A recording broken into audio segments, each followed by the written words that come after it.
Funding for Elwood City Limits is brought to you by Chander Lefave Boughton, Crescent Fresh, Dan Mike Dawson Silva, Emily K., Froppy, Ian Collis, John Griswold, Leanne S., Light Relentless, Sam Solero, Stella, and Teresa.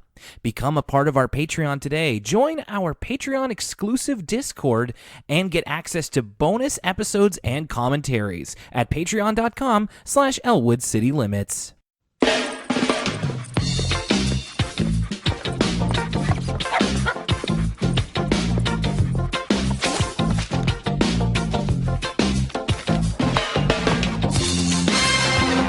Well, it's a little bit late, but with the new year and with the holiday season, Santa Claus, perhaps, whoever your holiday figure is that you that you believe in, that you adhere to, they do bring miracles together. Welcome everybody to the first episode of Elwood City Limits of 2019, the very first episode of Arthur Season 6. My name is Will Young, and it is an all-star NBA Jam front line we've got today. This is the Golden State Warriors of Arthur podcasts right now.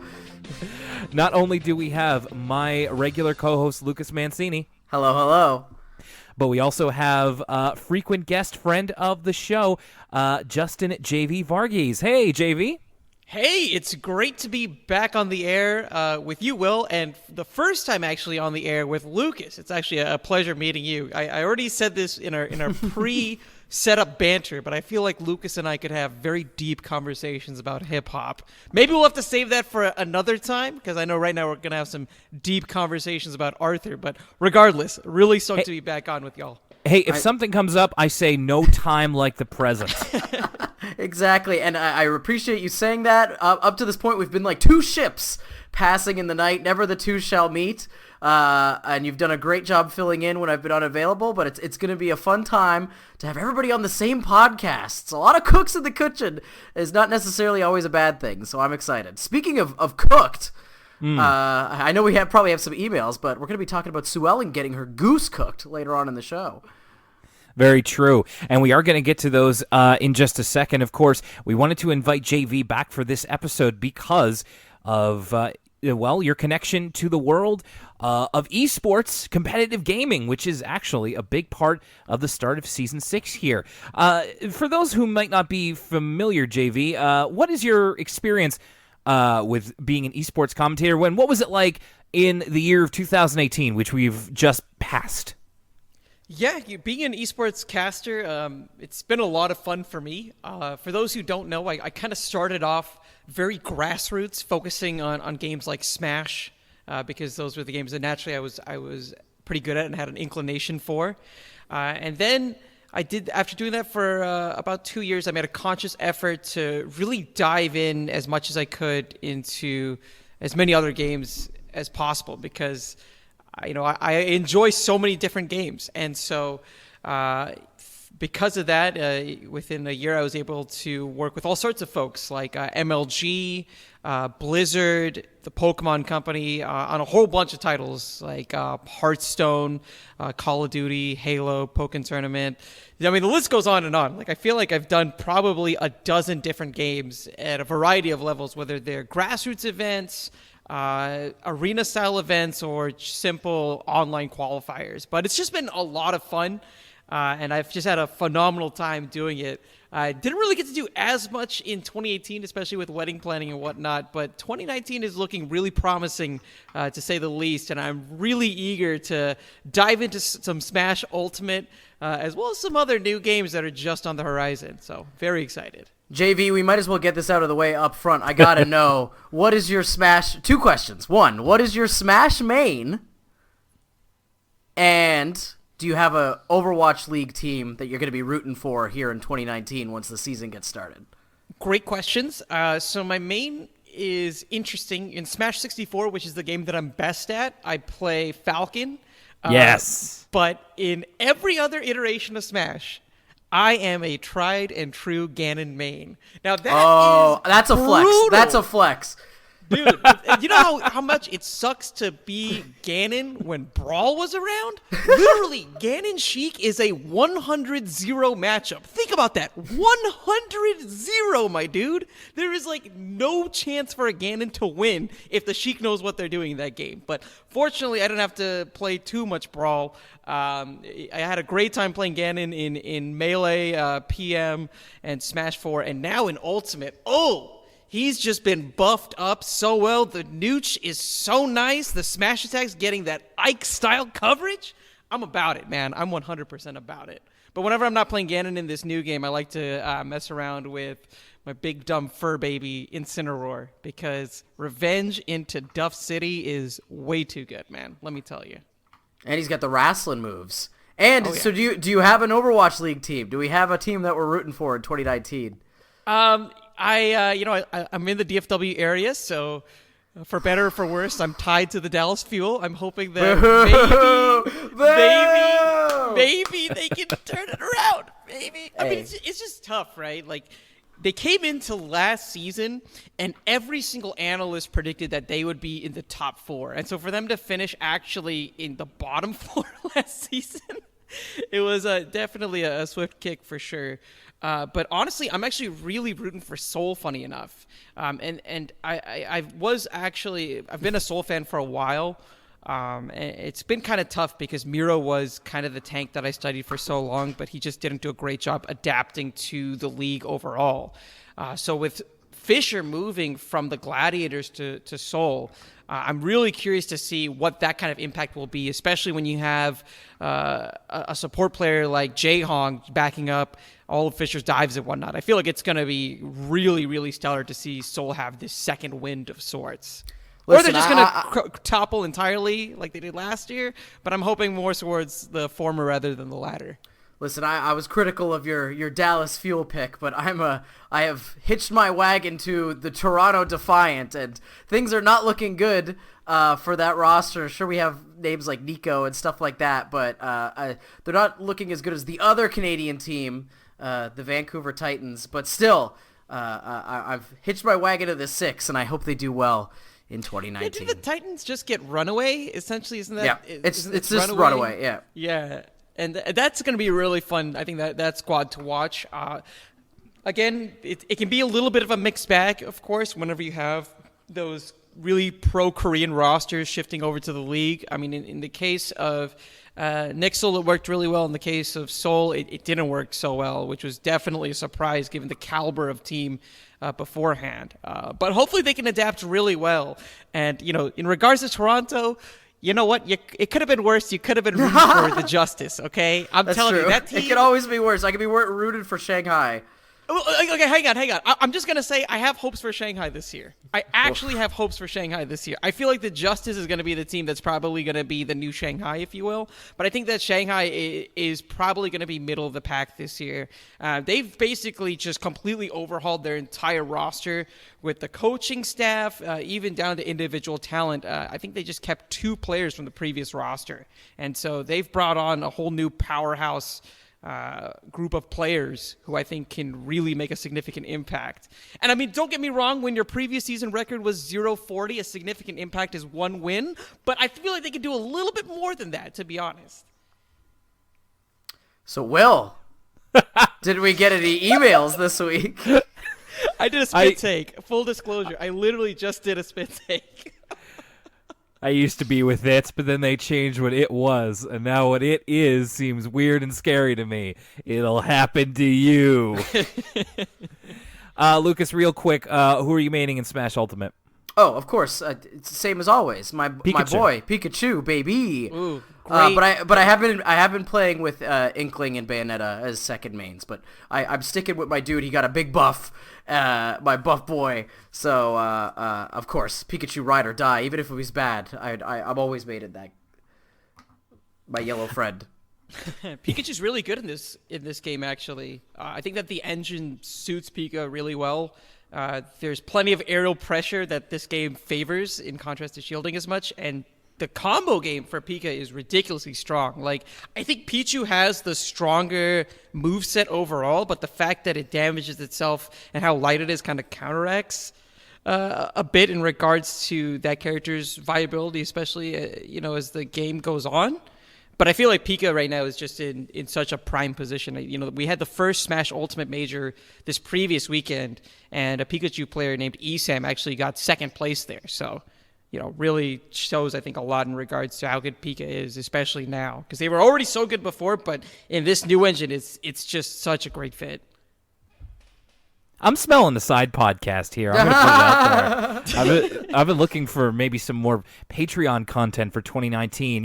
I'm not saying it's definitely going to happen, but all I'm saying is I'd love to be the Roz to the two Frasers we got going on here in terms of video games and esports. I think we got something here. Man, you cracked open the gaming rabbit hole, okay? And yeah. It's literally my job to talk about this stuff nonstop. So I'm gonna do it. and you do it very well. I was not pleased when you were not nominated in the Video Game Awards for Best Esports Announcer. I'm still, I feel like I've done a good amount of stuff so far, but the way that I always view it is that I'm still a very small fish in this massive ocean, and there's just so much great talent for me to learn from, that I see right now as kind of my mentors. And I'm hoping to work really hard to the point where those people are now my rivals, if you will, in a friendly sort of way. But it's just a process, Yes, so after a little bit of ado there, let's get into our emails, our first of the year, over at elwoodcitylimits@gmail.com. Also want to give a shout-out to our new patrons. As of this recording, which, hey, in the next couple of weeks we might have a couple of new ones, so if I don't mention you, my apologies, but Crescent Fresh and Emily K, thank you for subscribing to our Patreon, patreon.com/ElwoodCityLimits.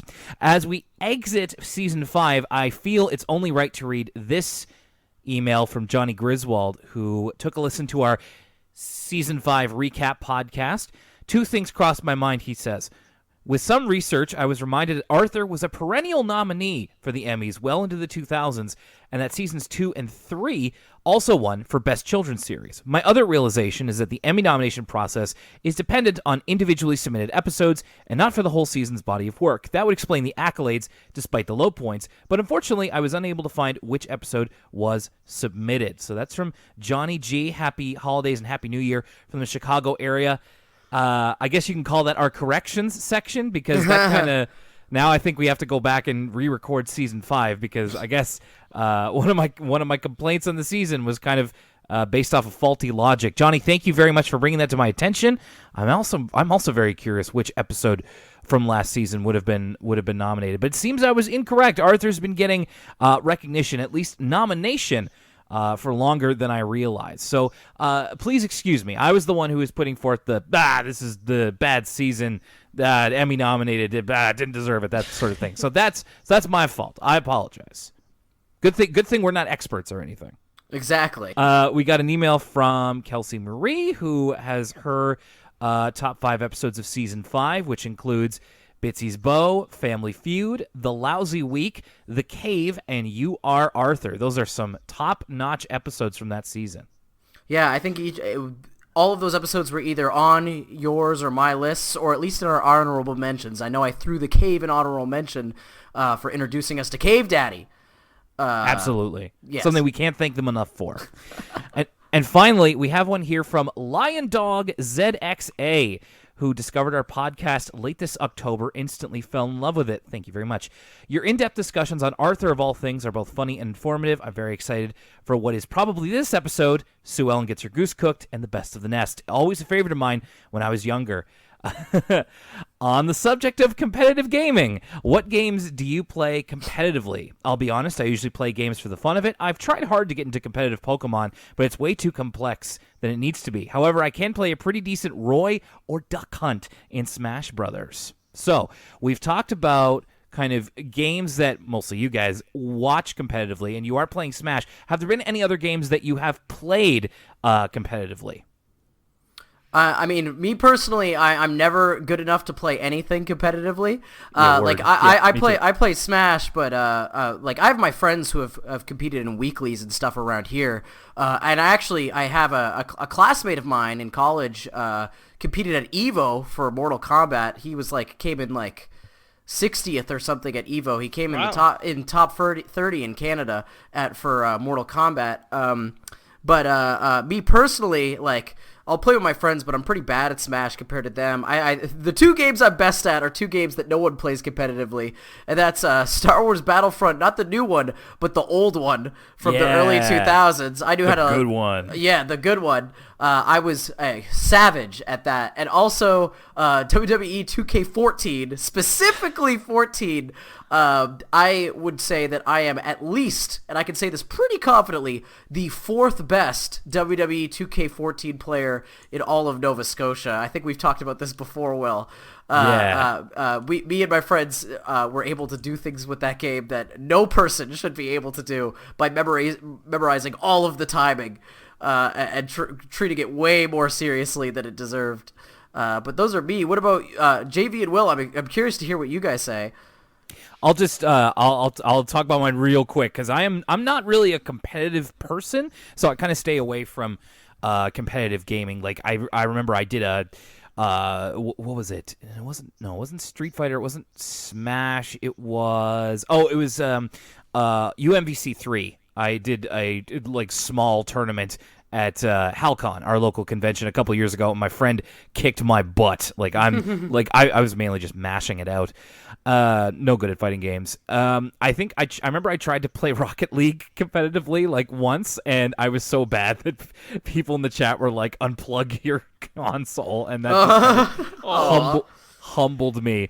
The only other thing I can say, and this, all I can say is that the day that I buy Windjammers and I go online, I'm gonna mess up some people's lives. Like I'm pretty good at Windjammers, so I'm willing to are we gonna have to throw down, Will? We'll make this happen right now, bro. Okay. I'll unplug the mic. We'll get on PlayStation and we'll throw down on some Windjammers right now. No problem, man. Come at me. Step up, Will. Oh, geez. First I need to buy it. Then also I need to add you on PlayStation as well. Then we can get something going. There we go. That'll be maybe a Patreon exclusive. Grudge match. I love that. No, you'll probably destroy me, but it's cool to I guess meet somebody else who enjoys Windjammers. My former co-caster is actually the one that got me into it. A guy named Nabil Pervez. He used to work for the Houston Outlaws, and now he works for his own creative agency. But yeah, Windjammers, neat game for sure. I think it's one of those classics that way too many people sleep on. And JV, have you played any competitively? Yeah, the game that I was competitive in was Super Smash Bros. 64. Really? That's do that competitively? Yeah. Oh, yeah. Man, actually, one of the best players in the world is a Canadian, funny enough. I don't remember exactly where he lives. It's not like a major city or anything like that. And his tag is Super Boom Fan. This dude is ridiculous when it comes to this game. By far the best player in North America, contender for one of the best players in the world. And the things that he does and the amount of characters that he plays at a top level is absolutely ridiculous. Like his Falcon is pretty nasty. It's not necessarily the most flashy Falcon, but it's really smart. And I think it's technical from a neutral game perspective, less from a combo game perspective, but it's really neat. But yeah, I'm nowhere near his level. He destroyed me pretty consistently on all the games that we played. But I competed kind of at a regional level for 64. Back in the day, I was the top player in DFW, one of the top players in the South. But from there, I've just had these old man hands and just fallen off so heavily that now I am definitely closer to the middle of the pack when we're talking about the South, and not even like a contender if we're talking internationally. Well, I mean, it's always it's a world that I can't say that I know too much about, but I'm always kind of interested to find out how people compete. And I mean, this has been going on for much longer than I've been alive, so it's there's probably a depth to it that I don't even realize. And again, if you're wondering, you may be wondering, why the heck are you guys talking about gaming and esports and competitive gaming so much? Well, it actually ties into the theme of the episode, so you just hang on to your hat. We're getting there. By the way, thank you to everybody who sent us an email, elwoodcitylimits@gmail.com. Got a very nice one from a new Instagram account that I'm following, Elwood City Citizen. Check them out over there. All right, so it's time for us to get into Season 6, and I've got a couple of quick notes here about the beginning of the season. So the biggest change that we're going to see from now on is that Michael Yarmish, who is the long-tenured voice of Arthur so far, he is out as the official voice, and he's being replaced by a young fellow named Justin Bradley. Lucas, you may recognize him if you ever saw the show Mona the Vampire. Show us your fangs. Hey, Mona. Who did he play on Mona the Vampire? Is he the titular Mona? No, he was Charlie, Mona's friend. Charlie, okay. The kid who wore, like, the weird superhero suit. Oh, okay. That rings a bell. He's got a real Canadian accent. I don't know if it really shows up in this one, but I think it will after a while. So there you go. Michael Yarmish will not show up until much, much later in the show. By the way, friend of the show, DJ Bob, had a great interview with Michael Yarmish on the DJ Bob Show. Go check that out. Very impressive stuff. And the other big change I want to note here is that the Arthur credits, I don't know if you guys watch all the way to the credits, but there's a shortened remix of the Arthur theme that's playing during the end credits. Okay. Yeah. I didn't know if we were going to talk about this from the jump or talk about this at the end. Let's talk about it now. But this remix of the Arthur theme song, I don't know why I didn't remember this from childhood, and I did not know this was coming, but this like Eurobeat like house remix of the Arthur theme is probably the best thing I've ever heard in my life. It has definitely gotten 2019 off to a good start. The random vocal samples from different, like, this sounds like something like, this is like Sandstorm Darude level, like early 90s, like world trance, like they're playing this during the rave in the Matrix. Like, this is good stuff. This is like, and it's just not something I was expecting. Did you know this was coming, Will? No, I can't say that I did. It's actually, I found out it's to promote the third music album that was going to be coming out along with this season, but I didn't remember this at all. Like, I took a listen to this, I'm like, what the hell's going on here? Yeah, I think I vaguely remembered the credits changing into the Eurobeat style. So it was one of those things that I remembered, but it was still a really pleasant surprise whenever it came to the end credits. It was like, oh, wow. It's now these seasons. Okay. I texted. I have a friend who's really into Eurobeat, and I texted them excitedly about how the Arthur ending now is a Eurobeat remix of the theme song, and then they texted me back to drift the Crazy Bus, like it was Initial D, the anime about drifting cars that has all the Eurobeat in it. So that I very much appreciated that, and I thought about drifting the Crazy Bus too. This song. Initial D is some great music, and I'm just like, is there like a fan remix of Crazy Bus in the Initial D? Oh, like, I don't think I know about this. Oh no, I just wonder, is there like like Crazy Bus? That bus is so crazy. No, I don't. I'm not from Crazy Bus. I've just been in this place before. You know, that kind of stuff. Yeah, that sounds amazing. Yo, I think it's called Bus Bus Bus. I'm not sure. Oh my goodness. I'm shocked I don't know about this already. This is like you've concocted something in a lab made just for me. I have to look this up later. Yeah, me too. All right, so let's get it started. It is Sue Ellen gets her goose cooked, and so we have to talk about this right away because it's the first thing that we see on screen after the theme song. It's the cold open of the show. Arthur's explaining how Virtual Goose works. I've wondered this ever since I saw this episode. How does this video game work? Well, it seems to me it's like a competitive rhythm game that you play online? Question mark. I feel like it's kind of like if you've ever played Pokemon Stadium. There's that one game when you're either Pikachu or Voltorb, and if it's blue, you have to push the A button as fast as you can. If it's green, you have to push the B button as fast as you can. So I feel like it's that, just with a couple of different colors, and each color probably corresponds to a different key on the computer, is what I'm assuming. JV, it's more like a reaction game and a mash game.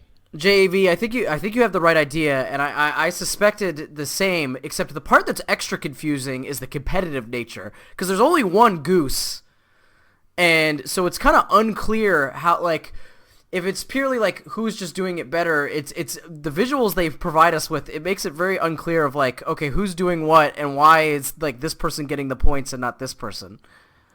Yeah, there's no individual gauge or anything like that, like the way the Pokemon game does. But at the very least, you have like those high scores, I guess, on the side as a running score tracker.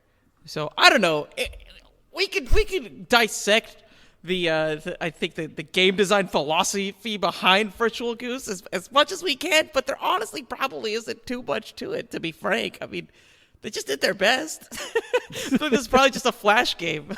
That actually brings me to my next question, which this cold open brings up more questions than answers, because they talk about how they found Virtual Goose on the net, and it begs the question, like, is Virtual Goose shareware? Is it a flash game?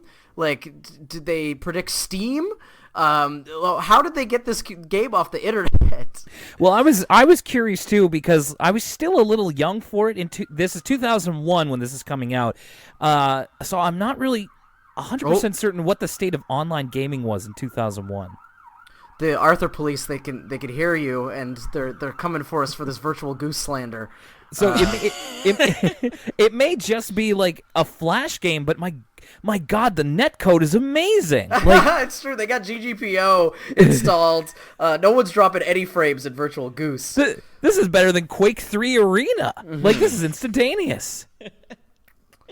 Yeah, I think one of the big surprises is, if you play online and somebody beats you and you want that run back, they'll usually leave the lobby, and you're just like, come on, man. But at least in this game, it seems like everybody's like, all right, you want to keep getting these hands? We can stay here as long as it takes, buddy. No problem. Everybody has very good netiquette in this episode. Like, nobody griefs, nobody is spamming the chat, nobody aborts, like, leaves the lobby. Like, this is a good primer for kids on how to act online. So speaking of the competitors in Virtual Goose, so we open on the kids all playing Virtual Goose. Sue Ellen is probably the best of the group at playing it. Her name is Black Belt 44. By the way, lots of great, if you need a gamer tag, lots of great gamer tags for all the Arthur fans in this episode. Oh, we'll get to my favorite. And she's competing against someone in China, and this is another like yikes portrayal. When they cut to the person in China, it's just a little like overly stereotypical, like especially the way their apartment is decorated. I was like, oh, I don't know so much about this. This is very much of its time. But to be fair, I mean, you're right, Lucas. But I mean, perhaps the Arthur writers either knew about or predicted the rise of online gaming and esports in China. That's true. Oh, their pick of a Chinese person, I think it's pretty good at illustrating, like, oh, Virtual Goose is a worldwide phenomenon. You can play with people across the globe. It's not that part I take issue with. It's just a little bit. It reminded me about when Buster comes back from his vacation, yeah. and he's like, Osamu Tezuka is the god of manga. It was a little bit like that, and also the person they're playing against says something in Chinese, and I tried to figure it out. I was looking at the Arthur Wikia article, but I couldn't figure out what this person actually says. So I am really curious what they say in Chinese at Sue Ellen in frustration. Yeah, if we have any Chinese listeners or listeners who are fluent in Mandarin or whatever language this may be, for whatever Chinese dialect this may be, please let us know. I am rather interested in that. So that's kind of the setup. We have Virtual Goose. Sue Ellen is the best at it, and they are going to be playing some important games over at Muffy's place. Obviously, she's going to have the most well-to-do PC. She's going to have that tricked out 2001 PC. Yeah, she's got that water-cooled, she's got a Titan in there. Oh, yeah. That good old RTX 1. So Arthur did the narration in the cold open. What do you think of the new voice? I was fine with it, honestly. It's kind of tricky because I feel like the classic voice is what I will always hold to the highest degree, is like the most canon Arthur voice. Mm-hmm. But even in the last season, rewatching it, there's just points where I was okay with it because I could tell it was the same person, but it's still getting to be a bit of a stretch just because, it's very clearly like there's post-pubescent young man that's doing this voice, and at some points they splice in like old Arthur voice, random, audio clips here and there, and it just got a little bit like unclean from time to time. So, I feel like now that I'm a little bit older, I'm going into this new voice with a more open mind than I did whenever I was a kid, to be honest. I was surprised by how much I liked the voice. In some voice changes in the cast up to this point, I've really not liked. For instance, Brain. We've talked about this before, how I really didn't like when they changed Brain's voice. But I think Justin Bradley does a really good job. First of all, it doesn't really sound that different than when Michael Yarmish was a little kid, so it's not super noticeable. But even knowing that it's a different voice, I like the inflection and I like the acting. Like I think Justin Bradley does a fairly good job. And also commenting on some of the changes in the overall audio design in general.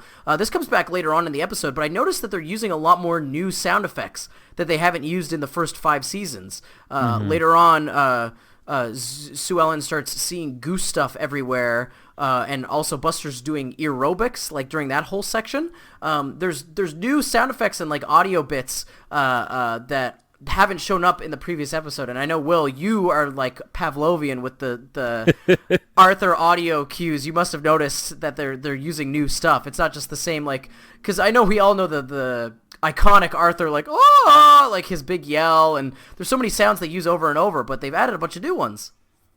I think you've got me beat in that regard, actually. I don't know if I noticed. I mean, of course, they have the new ones for, like, the game and stuff like that, but I don't, like, it would be something else for me to kind of notice the individual sound effects, so I think you did that very well. I agree with you guys. I think Justin Bradley acquitted himself very well. I believe he's only on for this season, before he's replaced, so we won't get much time with him. But I thought he makes Arthur sound very polite, and he enunciates very well too. So I think, for a kid actor at the time, fellow Canadian as well, I think he did very well. And I'm kind of happy to get Arthur back in a higher register. Not that I disliked Michael Yarmish's deeper voice, but it just kind of feels more true to the character. So we start off the episode. Arthur is getting ready to go to Muffy's, and we actually get a callback here. We get a couple of callbacks in this episode. He's got the shavings of his lucky pencil that he's bringing with him. I always appreciate that, because that's a season 1 callback, isn't it? I think that's season 2, but that's still years ago. So they certainly didn't have to do that. But DW is holding him hostage, essentially, because he promised to play with her for... was it 1 hour? No, it was an hour, right?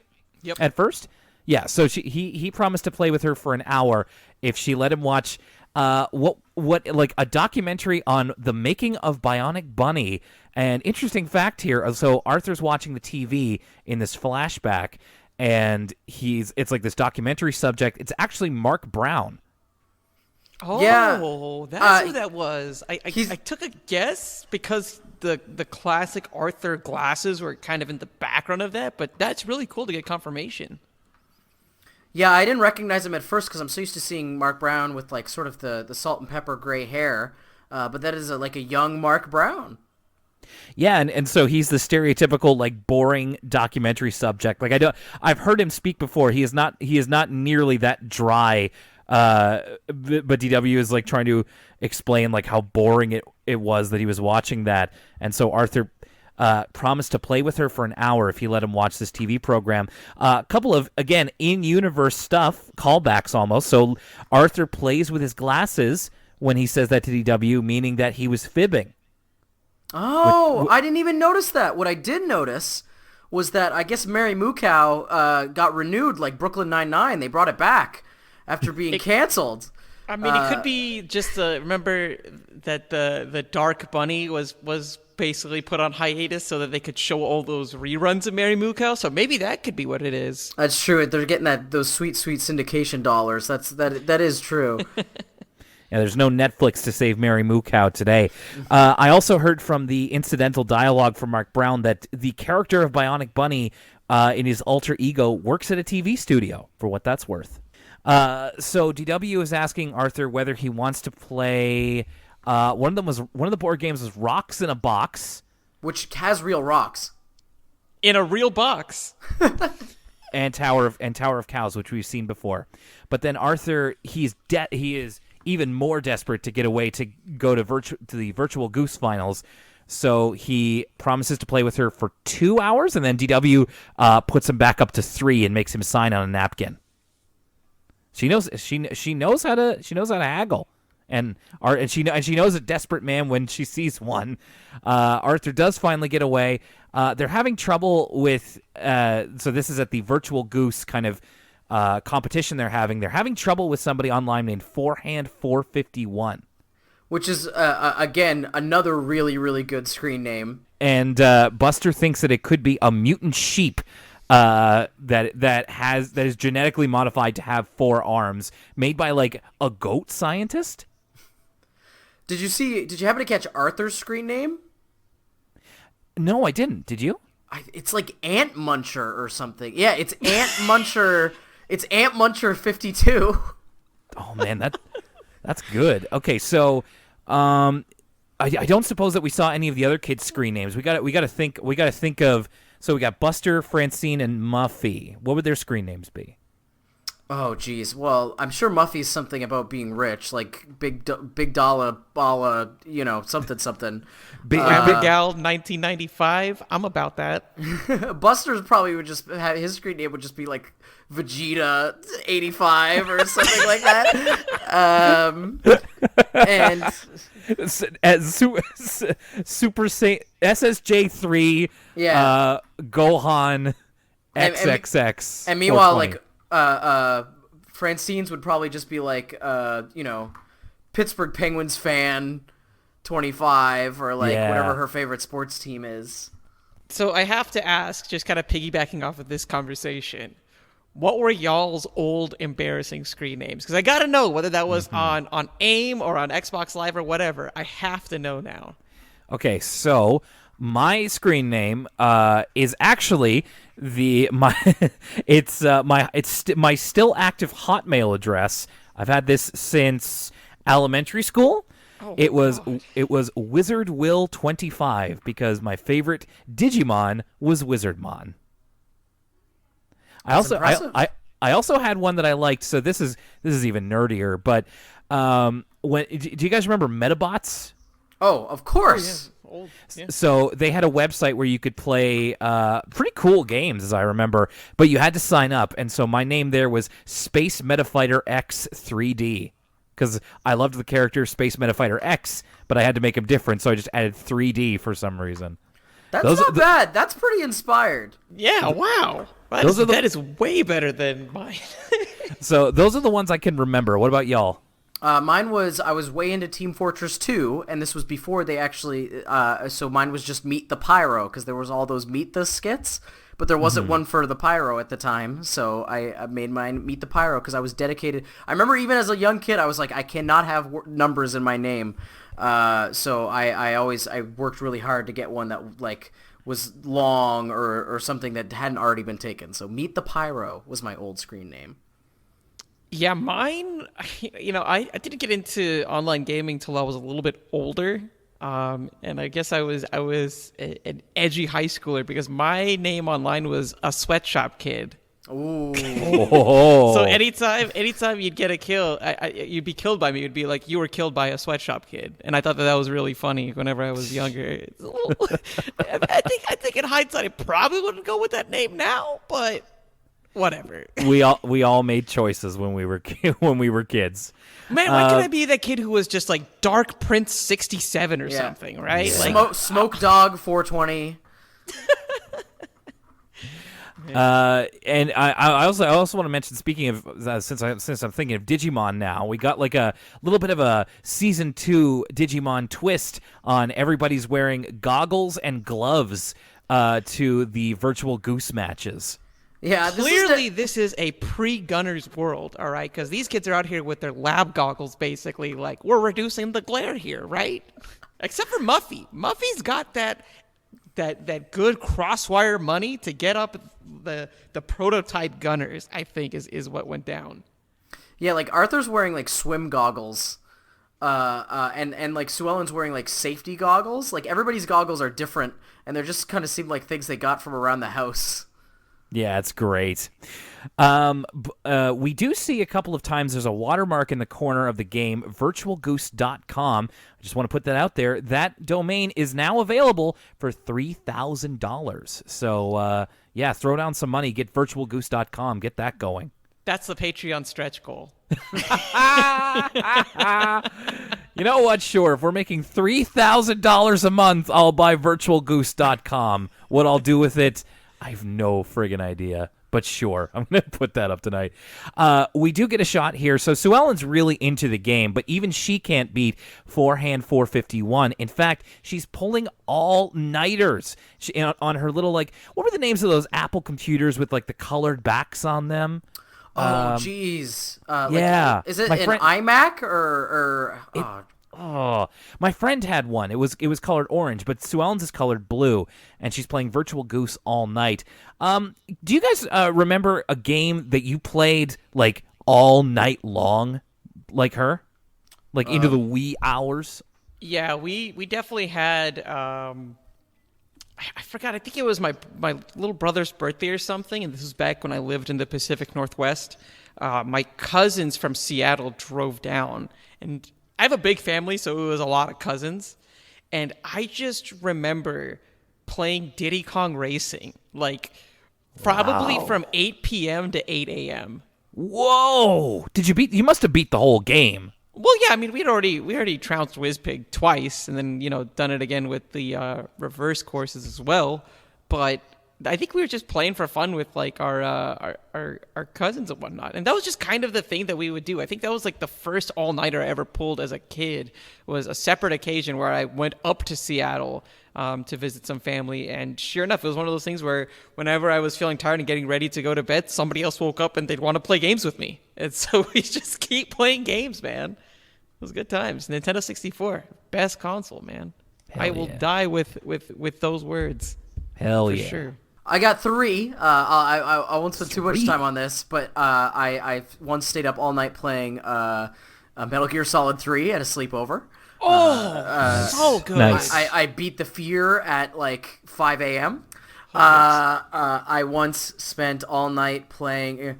I've spent many a night playing WWE 2K14, and I've spent many a night playing various Halo games with my friends. Ooh, okay, so now, Lucas, you've piqued my interest a little bit.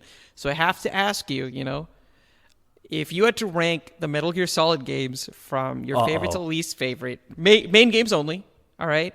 I don't want to talk about Peace Walker, even though it was still fun. And also Halo, main games only. Let's hear it. So I'm not a Halo expert. That's one of those game series where I've only really played at other friends' houses, and I've only really played the multiplayer. I've never actually beaten a Halo game myself, so Same, yeah. I'm not really qualified. But I am very qualified to speak on Metal Gear. My favorites are in this order, and this is a pretty hot take, so please be kind, everyone. From order of most favorite to least favorite, it is 4, 1, 2, 5, 3. Really? Wow. Are we Yeah. gonna have to throw hands? Okay. That is a hot take because for me, I feel like Snake Eater is my favorite game by far. Snake Eater's in my top 5 games of all time, just for the record. But I don't think it's an unpopular opinion necessarily for it to be low on the list. That's not what surprises me. But go ahead, JV.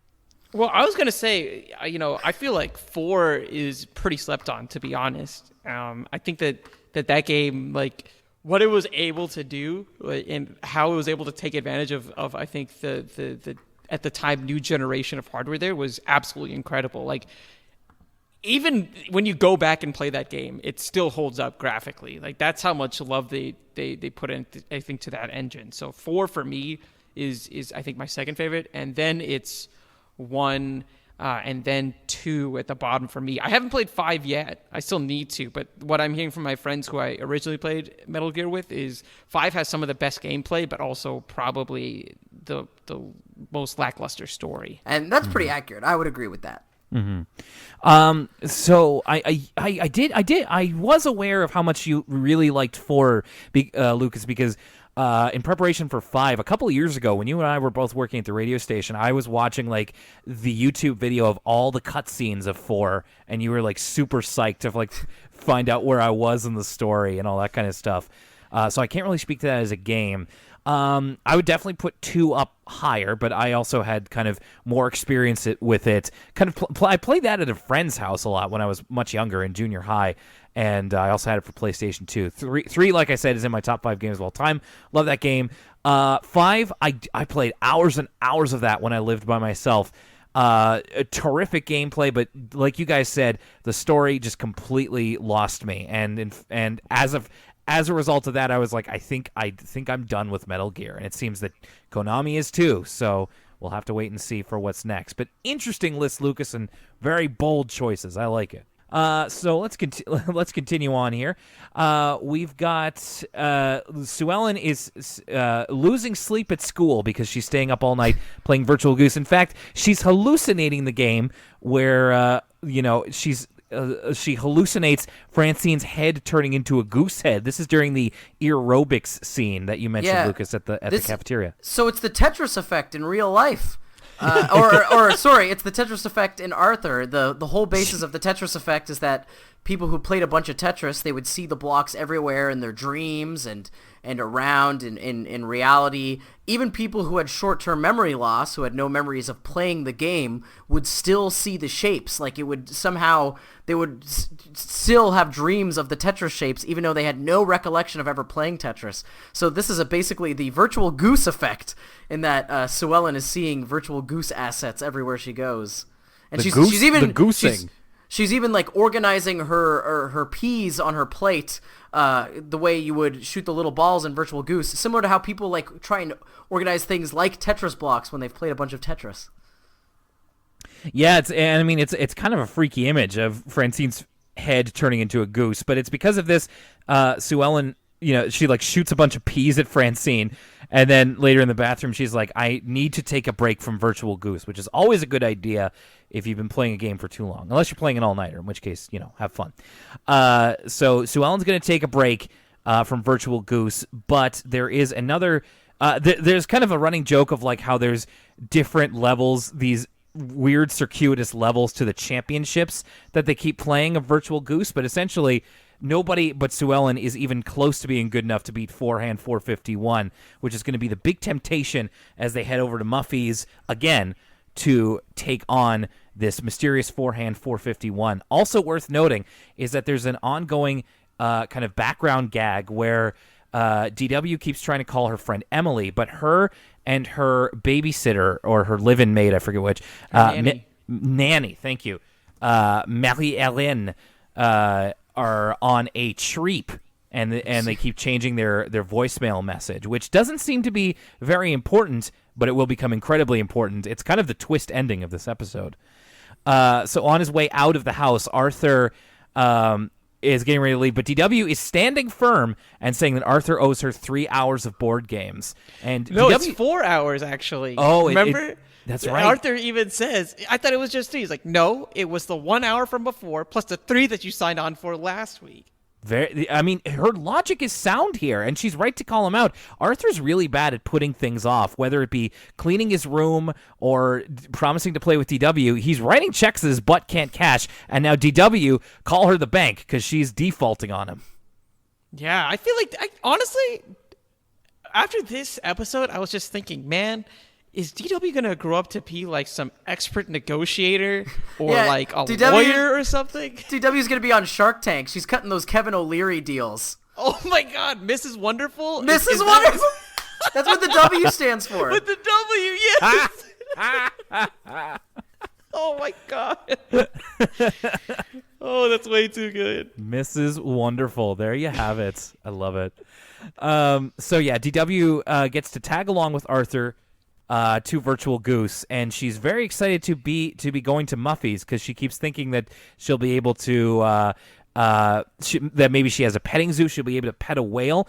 She also mentions this a couple of times until she gets this. She wants vanilla ice cream with vanilla sprinkles and vanilla sauce, which sounds right up my alley, and it's like one of the definitely one of the whitest desserts, both literally and figuratively, I could ever want to have. But I want some vanilla ice cream with vanilla sprinkles and vanilla sauce. She's also really distraught over what order to do these things, whether to pet the whale first or to eat the vanilla ice cream.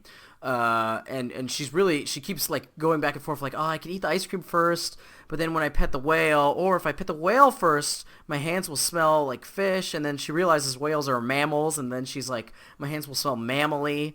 So that's a nice little source of comedy there. Sue Ellen is staying steadfast to her promise, but is still still quite tempted to play Virtual Goose. As everybody goes to play it and they get sucked in, like they literally can't hear DW asking where the petting zoo is. So Sue Ellen and DW decide to have a little outing into Muffy's mansion, and we get to see a couple of little bit of the layout here. This was interesting. We've only kind of seen glimpses of rooms here and there. So there's like, it's big enough to have an elevator. There's a waterbed in one of the rooms. She has like this abandoned game room that they find. DW gets her ice cream from this like high-tech computer that can make any kind of food, ? Any kind of ice cream? Yeah, they have a replicator. This is very like late 80s, early 90s, like kids movie, kid in a big mansion montage. You know what I mean? There was like that genre of movies where it was like Richie Rich or like Home Alone 2, Lost in New York, or Blank Check. Yeah, Blank Check.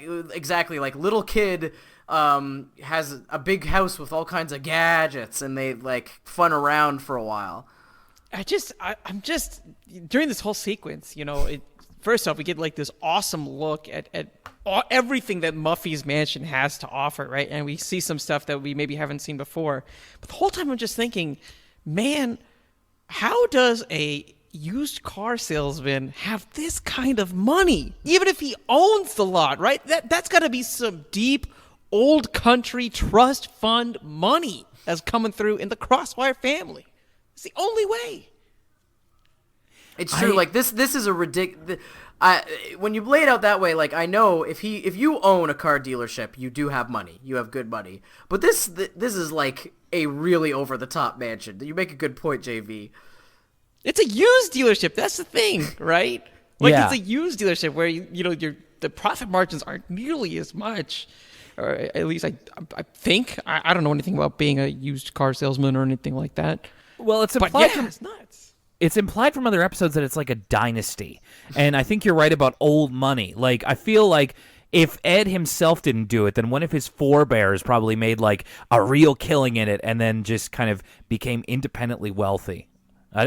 Like Richie Rich levels of wealthy, I'm not sure, but hey, this is what they got. This is how the 1% lived in 2001. So they had nowhere to go but up, I guess. That's a lot of chefs. That's all I gotta say. Yeah, it's a lot of chefs. It's more chefs than were at that pizza eating contest a few weeks ago. Yeah. So in this old games room where they end up, Sue Ellen finds DW's old board game staple, Confuse the Goose, which she says that's probably what the video game was based on, this dumb kids game. And DW says, I beg your pardon, and actually becomes Sue Ellen's Yoda to her Luke Skywalker, and teaches her, as Sue Ellen says later, the way of the goose. It's via this kind of off-screen thing where DW is like going to teach her the finer points of Confuse the Goose, and then Sue Ellen comes back with a renewed confidence. And we return to the game. It turns out that even 8 hands can't beat 4-hand 451. All 4 kids tried to and couldn't win. Yeah, I want to take a step back really quickly, actually, into the old toy room scene, because I noticed something that I would have never picked up on as a kid. But if you look in the background, you'll see a little sled that says Rosebud on it as a clear reference to Citizen Kane. I totally missed that. Good catch. Yeah, I missed that as well. That's crazy. Yeah, it was neat. And maybe that explains some of that Crosswire money? I don't know. Oh, maybe? do you think that? Oh man, do you think in the Arthur universe it was Charles Foster Crosswire? Oh, now we're making some serious big brain breakthroughs for sure, man. Citizen Crosswire? Oh my goodness. Maybe. I'm just saying. I'm just saying, hey, kids out there, Photoshop, please, Citizen Crosswire, make it happen. We'll feature it on our social. I just now see like this image of Ed Crosswire just clapping. Yeah, I'm thinking of old Ed Crosswire destroying the room at the end of that movie. One of cinema's greatest room destroying scenes. Oh, man. So Sue Ellen does indeed intend to come back because she knows the way of the goose. As DW says, it's not about. She points to her brain. It's like it's not about up here. It's about in here, the heart, or something like that. And it's like you don't play with these. Like, yes, with her hands. You play with this. She's pointing to her brain. I think is how it goes. Which is sage advice. Let me tell you. If whether it's a fighting game or, I guess this reaction-based mashing game, having a clear head and having a good mental state is super critically important, and that's probably why, as we see in like the previous scenes where Sue Ellen's pulling these all-nighters trying to beat forehand 451, she's actually progressively getting worse because her mental state is so much worse. But eventually, Sue Ellen can't even really put her hands to the keyboard. She stumbles and then she doesn't do it. She says, a promise is a promise, even if it's just to myself, which I actually think is a great lesson. And it's not even really like this isn't a lesson episode of Arthur, but I also think it's a really cool thing to put in there. It's like, it's absolutely true. And I appreciate that they did that. By the way, everybody's username, when they play all four of them, is 8arms19. Oh no, I did not notice that. The usernames the writers really had fun with the usernames this episode. Yes. That's so funny. Speaking of the usernames, it leads us kind of to the end of this episode. So DW, so Sue Ellen says she doesn't want to go back on her promise, but she knows somebody who she thinks can beat forehand 451, and she looks at DW, and everybody's like, no way. And then it turns out DW is actually a savant at Virtual Goose because of her how much she's played Confuse the Goose. Her screen name, my favorite of the episode, Disaster Warning 99. Oh man, that's so like good. That's like my SoundCloud rap name. Yes, with the 99 as well. Yeah, it has to be, or else it's not as good. Disaster Warning's one thing. Disaster Warning 99 just makes it. It's like now I'm that much serious. It's crazy to think that if this episode happened to be made, in 2018 instead of the early 2000s, it wouldn't surprise me if it was Disaster Warning the God, like as the screen name instead. DW would absolutely be flossing over the credits. Oh my God, I actually can't. I will say, so we've kind of painted this picture of DW becoming Mrs. Wonderful, but yes. I feel like before that, she has a lot of potential to be a StarCraft champion. I'm not even joking. Goodness. Like, really? Her APM is nuts in this sequence. I didn't think of that. Yeah, so DW does end up beating forehand 451, and the big reveal at the end of the episode is that forehand 451 was Emily and Marie-Hélène. They were playing together because they did indeed have four hands. And Lucas, a couple of episodes we were talking about, do you remember like the not so great French accents? Oh my gosh. So yeah. Marie-Hélène's is, I don't know if it's bad, but it's a lot. It's a lot. I didn't even know what accent they were going for in the phone messages. I was like, yeah. Did Binky make a comeback? Like the band? Like what is this accent? I didn't realize it was like French until the second phone message where she follows up with, because DW in the first phone message they said we are on a trip, and DW was like, what is a trip? And then in the second phone message she goes, a trip is a trip with a French accent. Yeah. And at the very end, she's just like, "Who is this disaster warning 99?" Oh, jeez. That was slipping into Quebecois there for a second. They log off the game, and that's the end of that part of this episode. Okay, before we get into the best of the nest, here's a word from us, kids. And now a word from me, Lucas Mancini of Elwood City Limits. Don't forget to chat with your Elwood City Limits pals on social media with facebook.com/Elwood City Limits or at ECL Podcast on Twitter. We also have a Tumblr, elwoodcitylimits.tumblr.com, and an Instagram at Elwood City Limits. If you want to send us a question, send us an email and get it read on the show at elwoodcitylimits@gmail.com. You can find the entire episode archive at elwoodcitylimits.libsyn.com or on your favorite podcast service. If we aren't on your preferred podcast app, let us know, and we'll do our best to get on it. Thanks as always for supporting us here at Elwood City Limits. Now, back to the show. And we're back. The second part of the premiere episode of Season 6. It is Best of the Nest, which is also video game related. So, JV, once again, your expertise is going to be a big help here. I'm just going to go ahead and say it right now. Yeah. All right? I feel like this Virtual Goose is Super Smash Bros. Melee, and Confuse the Goose is like Smash 64. And I'm just going to say Virtual Goose 5.0. I wanted it to be Smash Bros. Ultimate, but it's feeling a lot like Smash Bros. Brawl. And I'm just going to drop that, and I'm just going to walk away and just let y'all process that, because what the heck, man? I think I'm picking up what you're putting down, and it's that from the jump, we sort of started this episode off talking about how we were trying to figure out how you actually play Virtual Goose. And Virtual Goose 5.0 is even more unclear of what the game actually is, besides a series of trivia questions.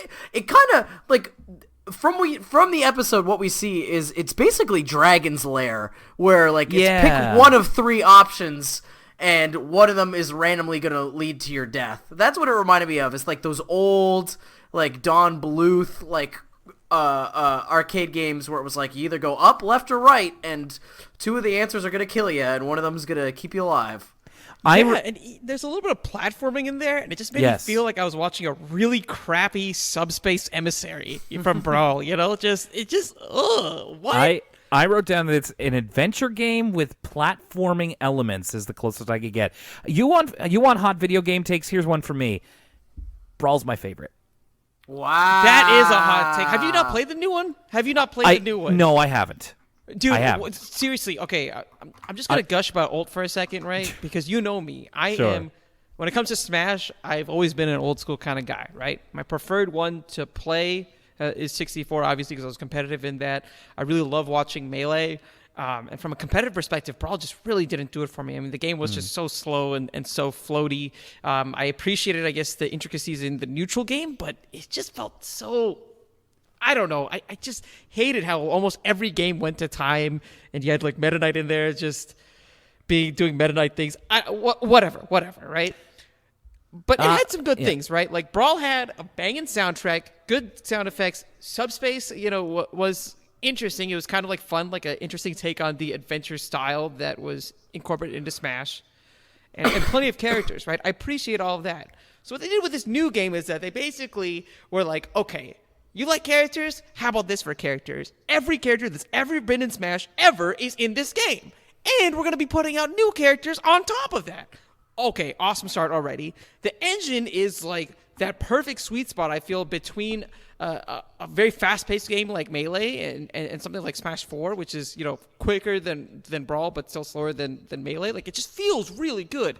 And the adventure mode, World of Light, oh my god! Like, it's a little grindy sometimes, but the actual, like, especially when you get to the endgame content of that, man, it's just fire, especially if you've been playing all sorts of games growing up and whatnot. Like, it is way too good. Like, that game...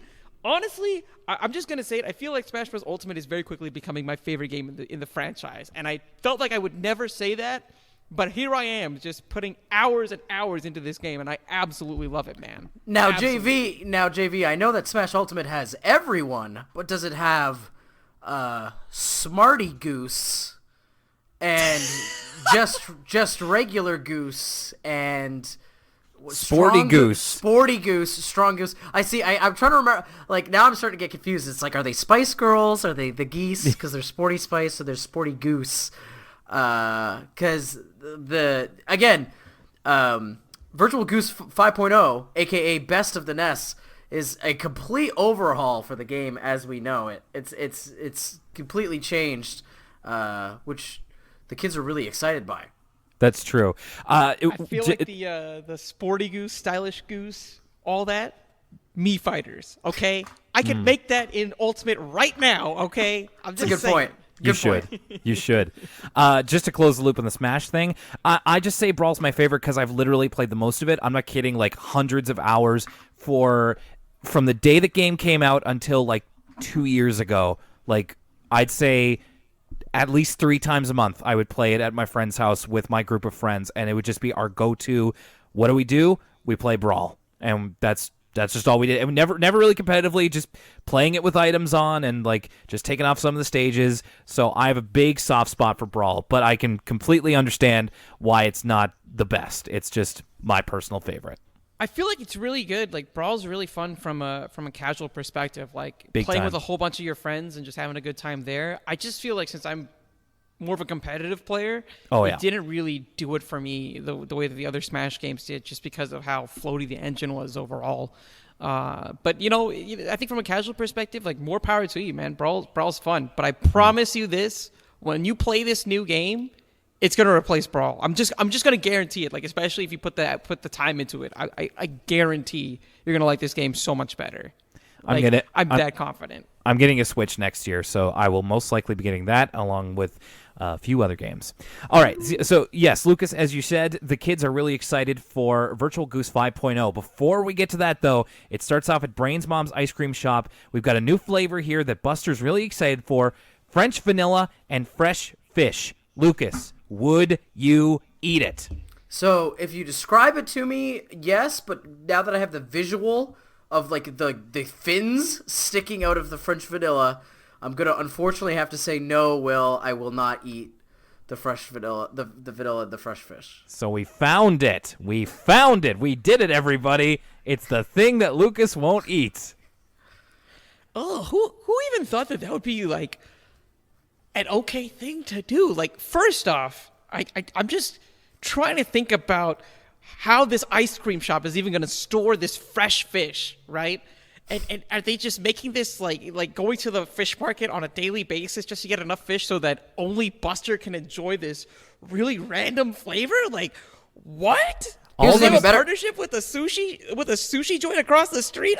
I just don't know. Here's an even better question. So the kids all figure out about Best of the Nest. They all rush out of the ice cream shop. Brain apparently has the authority to close the ice cream shop in the middle of the day. I can't imagine his parents would be too happy. He doesn't clean up or nothing. He just bolts and switches the sign from open to closed. See, I think the answer is right before us, gentlemen. If this ice cream shop was doing so well, they wouldn't have to try all these kooky flavors, and they wouldn't let their kid's son close it in the middle of the day. You know what I'm saying? I'm thinking that this ice cream shop wouldn't be around for too long in real life. Yeah, maybe. So then we kind of get the opening cutscene of Best of the Nest. We get introduced to, like we talked about earlier, all the geese. The geese? Yes, we have a sporty goose, stylish goose, strong goose, silly goose, and of course smarty goose, and my very favorite of all of them, just plain Goose, who all the other geese are kind of like dressed like stereotypes. Like Smarty Goose is dressed like an academic, Sporty Goose is dressed in a karate gi. Just plain Goose is just dressed like Arthur, which is like a very funny visual gag. And Silly Goose is dressed like Buster too. Oh, that's true. I didn't notice that. I guess they couldn't think you should have made Silly Goose a jester or something, because it would have made just plain Goose looking just like Arthur all the more funny. Yes, just plain Goose is a great look. I like this intro. This game's intro is pretty good. It reminds me of like a 90s Sierra game or something. So here's another question. So we were talking about kind of how Virtual Goose can be so online and stuff like that. How does the netcode work? All this kind of stuff. So all right. I'm trying to process this. So we've got the 6 kids who like match, of course, to each of the roles. It's Arthur, Buster, Muffy, Francine, Brain, and Binky, and they all match up to their corresponding goose. So do they have to be all of them online at the same time, or can you play at your own leisure and you're just in like a group of 6? I think it's the latter, I'm assuming. I don't think they have to be online at the same time necessarily. And I feel like since they're kids, they're probably going about it in an honor system kind of way. Like, oh, I lost here. And they're probably just seeing how far each one can get. And there's a great moment where Arthur's just like, I guess I have to be just plain Goose. Brain is the one who immediately loses because, of course, she can't figure out this game's moon logic of, like you said, JV, there's like 3 options of what you can do at an impasse, and C is always do the hokey pokey.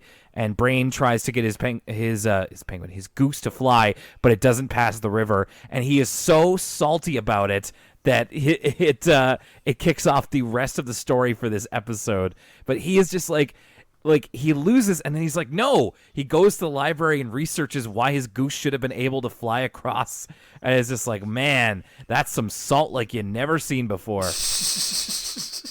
Yeah, Brain's on tilt from that point on, so much so that he tries to persuade the rest of the kids from playing the game to signing up for a camping trip, and so he could teach them all about how nature or surviving in the wilderness actually is.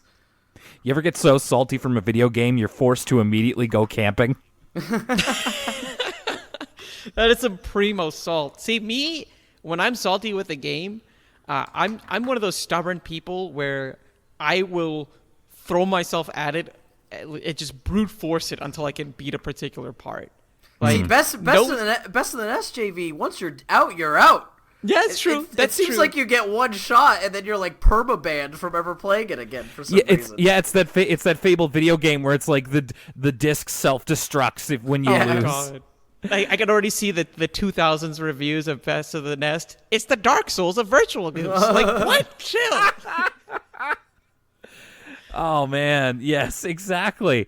And there is a great moment here again. We talk about how salty Brain is. It's just like, he's at the library. Binky's using the library computer, and he's just like, look, judging by my type of goose, I should have been able to make it across the river. Binky's like, well, if that's true, then why aren't you in the game anymore? And Brain's just like, because it's a stupid game. And it's the kind of rage where it's like, oh, I've seen that before. I've seen that go the wrong way. I do gotta say, right before that scene happens, I do appreciate that little moment where Binky cyberbullies George into giving up the computer to him IRL. Like, it's it's too good. He's just like, aren't you done with that report yet? I got a game to play. Oh, we get a couple good lines in quick succession when Brain is trying to propose the idea of the camping trip to everybody and convince them. He's describing how it's going to be real nature, and Buster's like, will there be real food? And then another good line is when Muffy is kind of describing why it's important for her to be the best of the nest. She's got all these, I didn't write them all down, but she makes a bunch of goose puns in quick succession. My favorite of which was she wants to be the commander of the gander. Brain is, organizing this camping trip. He almost gets everybody to go, but then they catch on that, like, Muffy does this thing of just like, oh no, I'm too sick, I couldn't possibly go. And then everybody's like, hey, wait a minute, if we all go camping, then Muffy will just be the best of the nest. So we have to stay home. We can't go on the trip because they think that if she stays to become the best of the nest, she'll never let them live it down. And in this fantasy sequence, she has all these nicknames for herself, like she's AJ Styles or something. And my favorite was Triple Crown of the Eider Down. And the face that runs the place, Muffy Crosswire. It's funny because I think it was Francine in that scene that's like, can you pass the salt? Salt is for winners. And I was just thinking, maybe if this was tweaked just a little bit. Salt? Oh, you're plenty salty when the commander of the Gander's looking down on you. All right, well, I know that Wizard Will's been around for a while, but I think Commander of the Gander might be the next evolution of your Hotmail account. That's probably... The next evolution of my Hotmail account is deletion. Let's be real. Yeah, that's true. It should have been deleted like a decade ago, but whatever. No worries. I still have a couple things going there. Like my mother still emails me there. That's why I still have my Hotmail address. And so someone who needs a Hotmail address is Mr. Rapperin, because yes. Brain is unable to get anyone else to go to his trip. and he's sort of mumbling to himself about it. And then Mr. Ratburn overhears. We get a great little flashback of little kid Mr. Ratburn being amazed by the nature, walking around with the book and identifying all the aspects of nature, which I love. Always appreciate little kid Ratburn. So there's that flashback to little kid Ratburn. It's just like we've seen him like with his father doing these like math problems and like being like just a delightful little child, and here he's like so excited about bird watching. His childhood seems like it was nothing short of idyllic. I know. I wrote down. I would love to see like just a whole episode about little kid Mr. Ratburn, or even a whole show about Mr. Ratburn as a kid. It's he reminds me of like the little kid from Up or something, like just so curious, and so willing to like take in his surroundings. Oh man, I hope that's more on the little kid from Up side of things, and it doesn't devolve into a young Ratburn, if you will. That'd be less than ideal. Well, I don't think we have anything like that to worry about, because we then have whiplash from that to Mr. Ratburn being completely technologically illiterate. He's never skied the webbing of the information freeway, as it were. Yes, he's Mr. Ratburn in true boomer fashion doesn't know how to use a computer. So we get this hilarious segment where Brain's sort of showing Mr. Ratburn how to use a computer because Mr. Ratburn's excited to go on his camping trip with him. And it's the whole nine, Lucas. He's not like he's showing him how to turn on the computer. Ratburn gets playing solitaire. He learns how to use a mouse before they get on the internet. And then we hear one of the two worst words in the English language. Ooh, chat rooms. Now this is... I'm just saying, Mr. Ratburn would be a subreddit fiend. Oh, Fiend! Oh my god! This is a bit of internet history for any of our younger listeners, because back in the old days of the 2000s internet, in order to speak to anybody, you had to go to chat rooms where it was just a free for all, just everybody talking at the same time. It was wild. And especially here, Mr. Ratburn finds a chat room about bunraku puppetry, which is, I mean, good going on your first try. But yeah, it was kind of a Wild West out there. I remember this is something that was promoted on YTV, which was a channel that Lucas and I had in Canada. It was called Yabbernet. That was my first chat room that I remember going to, because it was like for teens. Oh man, Ratburn right away just like immediately schools some dude, like no ASL or nothing. He just straight up schools some man on the intricacies of puppetry. Yeah, he's just like, Philistine. This is like the something is not a traditional Japanese lute. That's the biwa. Like, and this episode is actually kind of a subtle. This is a subtle promotion for using the internet. Like, Ratburn's life is immediately improved by using it. And it's true. He later on, this is skipping ahead a little bit, but later on, Ratburn apparently invented Amazon Prime like next day shipping, because he orders a canoe off the internet and is like, I ordered this off the internet, but he didn't have it the night before. Yeah, I don't know. Maybe he made an arrangement to pick it up at a local store or something. But still, that's even a little bit ahead of 2001. It seemed that Brain lost Ratburn to the internet for the weekend and gave up on the camping trip. But then Ratburn comes to pick him up, and then they come to pick up everybody else, all of the other guys in the Best of the Nest group for various reasons, such as. Arthur was doing pretty well, but then DW interfered in his game, made the wrong choice, and he died. That little goose never stood a chance. And what a wrong choice that was.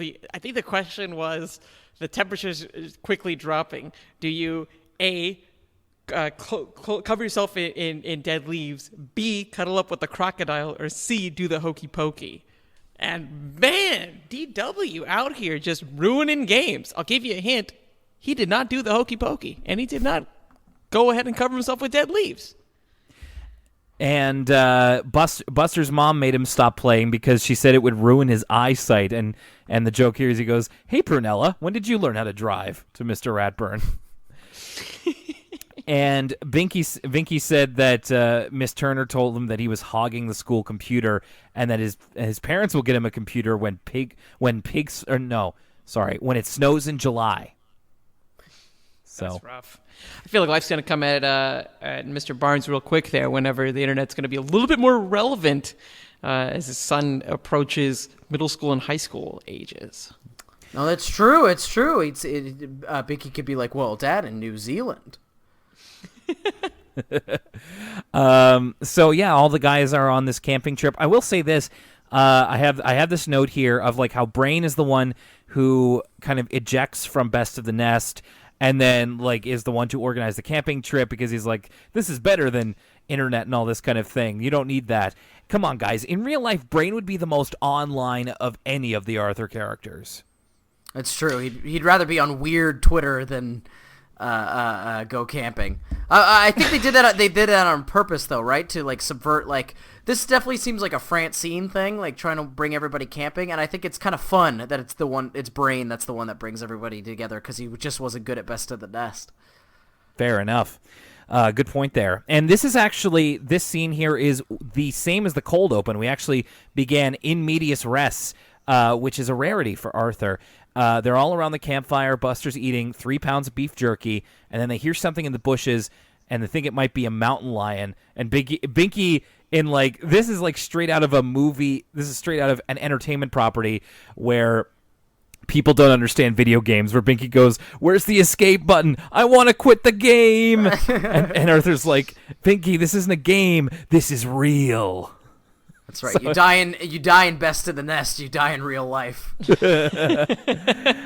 But it turns out in the bushes, it's actually Muffy and Francine and her, I believe that's Bailey, who is Sherpaing her belongings, and he just collapses. And they ended up quitting Best of the Nest. They both lost out too, right? Or no, but none of them won. They lost at the same part, I believe it is. Yeah. Neither of them knew that they had to do the hokey pokey to scare a bear. Right, that's it. And because that was the one time you had to use the hokey pokey option, and then they put that knowledge to good use because then a real bear is heard in the bushes, and everybody does the hokey pokey, and then the episode just kind of ends like the movie Inception, where it's like. It leaves the audience to assume maybe the bear ate them and the hokey pokey didn't work, or maybe the hokey pokey worked and the bear went away. We don't really get a conclusion, and I kind of love that, how it's just like, what do you think happened? Do you think the bear ate them all, or do you think the hokey pokey was... Because think about it this way. All of the information that Best of the Nest has given the kids thus far up to that point was incorrect. You shouldn't eat poison mushrooms. That bird would have been able to fly over the stream. So, by that logic, I don't know about you guys, is doing the hokey pokey an effective way of dissuading a bear from eating you?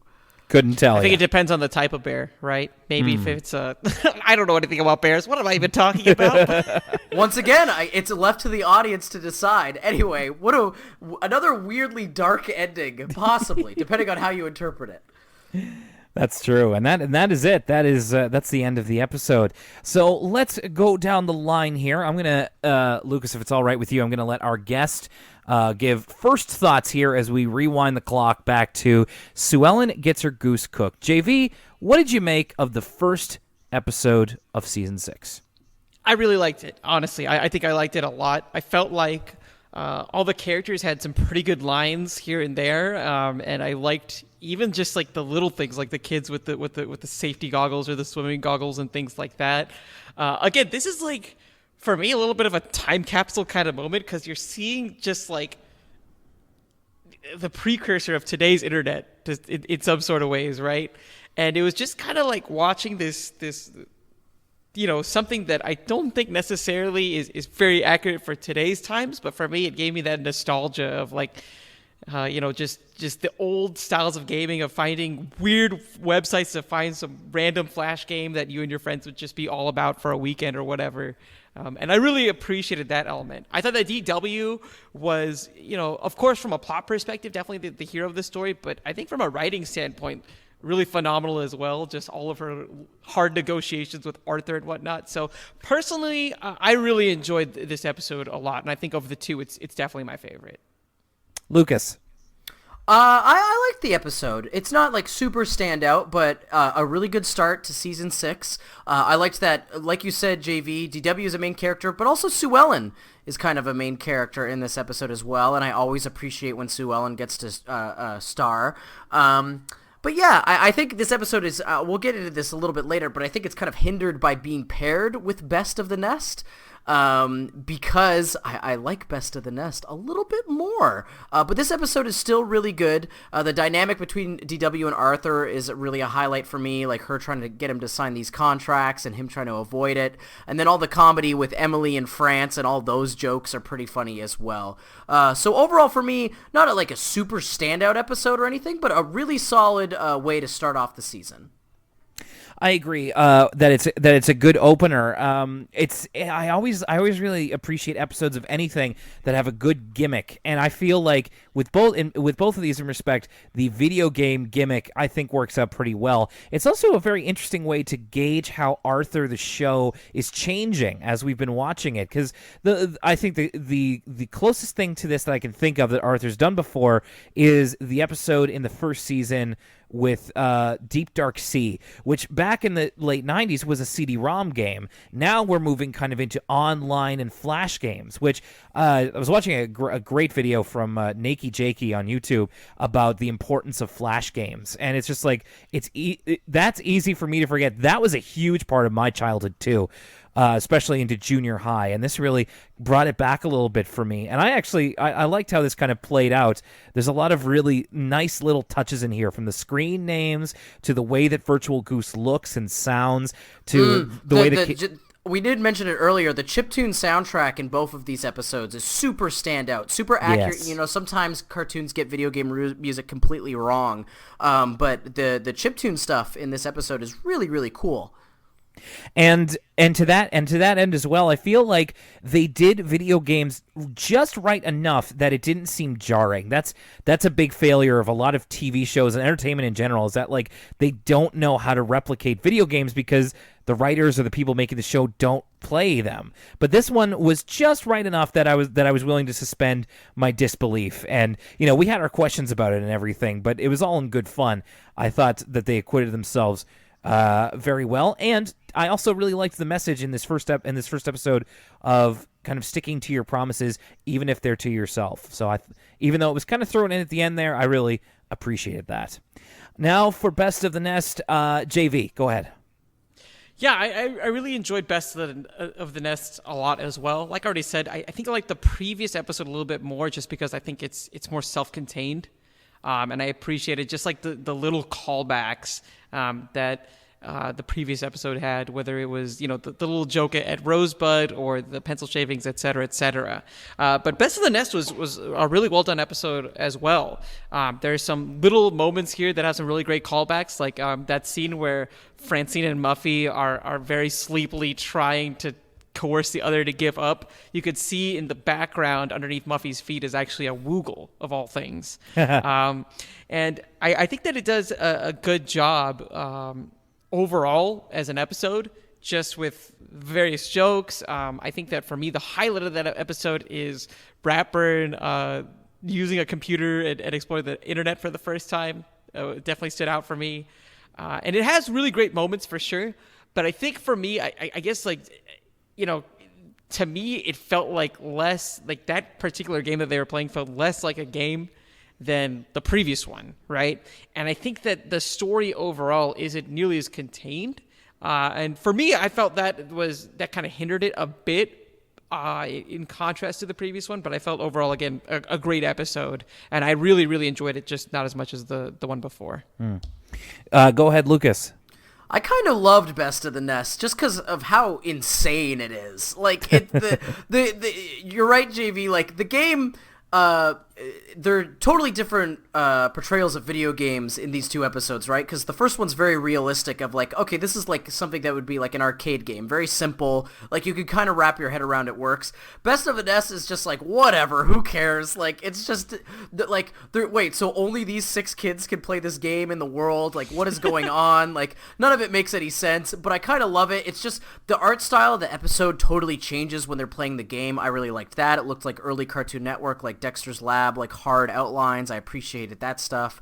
I appreciated the stuff with, there's a lot of this episode that's secretly about how great it is to go camping, and I always like that stuff as well. Lots of funny, like, all the gags with like the different types of geese and the questions they have to answer. All that stuff is so weird, and I'm just kind of here for it. And yeah, like you said, highlight of the episode, Mr. Ratburn learning how to use the internet. I just thought this episode's kind of, it's just strange. It's a completely different take than the other episode on what the kids could do with video games. And I just thought it's just funny and weird, and that ending is just so odd. It reminds me of the ending of the louse episode with the lice, and how the camera just zooms out on that lice getting stepped on. Yeah. And it's like, what a grim way to end an episode. And this episode ends with like, this bear might eat them.